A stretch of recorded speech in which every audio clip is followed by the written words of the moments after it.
오늘은 인종의 분산에 대해서 말씀을 드리겠습니다. 인류는 거의 100만 년의 나이를 갖고 있습니다.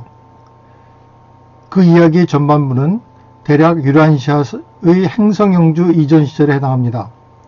인류 역사의 후반부는 행성영주가 도착하고 6가지 유색인종이 출현할 때부터 시작되며 대략 구석기 시대로 이어지는 기간에 해당합니다. 초기 안돈족은 남쪽 부족들과 섞이는 것을 피하기 위해서 북쪽으로 달아났습니다. 인도 고원의 산기슭에서 파도난 부족들 사이에서 문화의 중심지가 유지되었습니다. 저지대의 홍수에 대한 두려움 때문에 이 부족들은 수천 년 동안 상당히 고립된 상태에 있었습니다. 이 파도난 종족의 혼혈 자손들은 바로 네안데르탈인이 되었습니다. 네안데르탈인은 훌륭한 전사, 위대한 사냥꾼, 폭넓은 여행자였습니다. 50만 년 전 행성영주가 도착할 무렵 비교적 순수한 파도난 부족들인 큰 인종 투쟁에 휘말리게 되었습니다. 100년이 넘는 전쟁이 끝난 후 안돈과 폰타의 후손 가족들은 약 100여 가족만 살아남았습니다.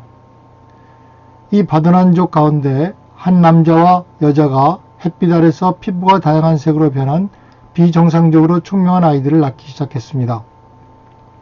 이것이 바로 산기 가족이었습니다. 그리고 이들이 바로 유라시아에서 6색 종족의 조상이 되었습니다. 10만 년 동안 산기족들은 인도산 기슭에 퍼져 있었고 일반적으로 함께 어울렸습니다. 그 시대의 인도는 지구상에서 가장 국제적인 장소가 되었습니다. 적색 산기인종이 처음으로 고향을 떠났습니다. 충분한 숫자를 이루었을 때 그는 동북으로 이주하여 아시아를 점령했습니다. 그들을 이어 황색 인종들이 뒤따라 나왔고 그들은 아시아에서 적색인들을 베링 육교를 통해서 북아메리카로 몰아냈습니다. 적색 인종은 북아메리카에서 세 인종의 혼합된 조상을 이루었습니다.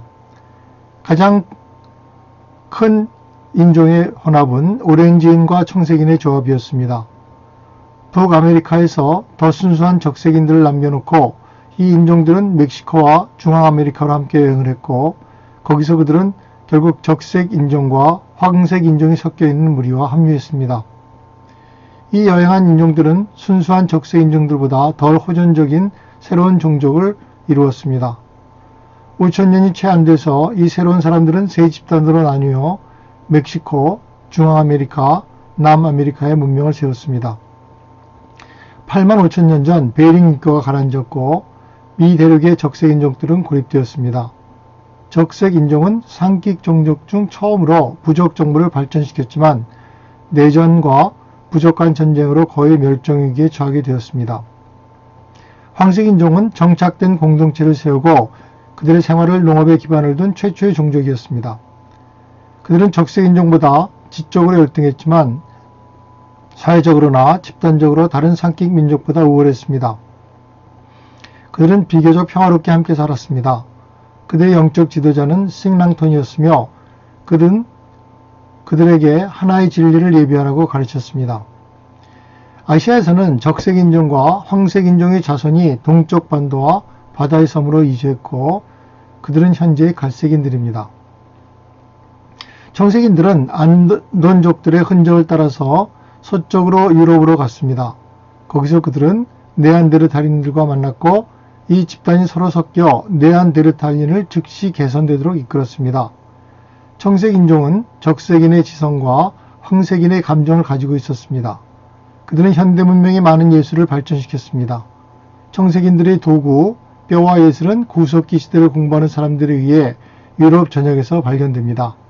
그들의 후손은 황색인, 적색인, 노색인, 아담족과 혼합하여 오늘날의 백인 종족을 위한 생물학적 기초를 제공합니다. 아라비아 반도에 남아있던 청색인들은 다른 인종, 특히 황색인과 짝을 이루었습니다. 이 혼합은 나중에 나타나는 보라색 종족에 의해서 강화되었고 오늘날 현대 아랍인으로서 존재합니다. 주황색 인종의 뛰어난 특징은 누가 가장 높은 탑을 만들 수 있는지 보기 위해 광대한 돌더미를 쌓아 두는 것까지도 무엇이든 높이 만들고자 하는 그들의 충동이었습니다. 그들은 아프리카를 향해 남쪽으로 여행하는 첫째 상기이 되었습니다. 그들은 녹색 종족에 의해 전멸되기 전에 아마겟돈의 포르슌타의 지도력에 의해서 고양되었습니다. 주황색 종족은 10만 년 전에 멸종되었습니다. 녹색 인종은 광범위한 이주로 인해 약화되었습니다. 북쪽으로 간 사람들은 노예가 되어 황색인과 청색인들에게 흡수되었습니다. 동쪽으로 간 사람들은 주로 인도인으로 흡수되었지만 버마와 인도 중국에서 가장 많은 수가 살아남았습니다. 남색 종족은 인도 고원에서 이주한 상기 쪽의 마지막 종족이었습니다. 주황색 인종과 녹색 인종의 남은 무리들을 통합한 후 그들은 아프리카 대륙을 점령했습니다. 순수한 남색 인종이 남쪽으로 표류했습니다. 그들은 몇천 년 전까지 미지에 대한 예배 형태를 유지했습니다. 인간이 진화적 발전의 한계에 이르렀을 때 생명 운반자들은 예루셈에 물질 아들과 딸, 다시 말해 아담과 이브를 이 세상에 파견하라는 신호를 보냈습니다. 이 한 쌍의 주요 임무는 번성하고 퍼져서 진화 종족을 고양하는 것이었습니다. 더 구체적으로 말하자면 아담과 이브는 땅의 초착 진화 필자들과 통합하기 전에 약 100만 명의 보라색 종족을 세워야 했습니다. 이 수입된 종족의 혼합은 문명에서 급속한 진보를 이루는 것이었습니다. 그 결과 갈리가스티아, 아담, 이브 같은 투쟁의 이전 100만 년보다도 이후 10만 년 동안에 더 많은 진전이 이루어졌습니다. 하지만 그들의 임무 분리행은 조바심에 굴복한 그들이 의도치 않게 루시퍼의 사악한 계획을 돕는 결과를 가져왔고 인류를 혼돈과 혼란으로 이끌었습니다. 지구는 아직 그 영향에서 회복되지 못하고 있습니다.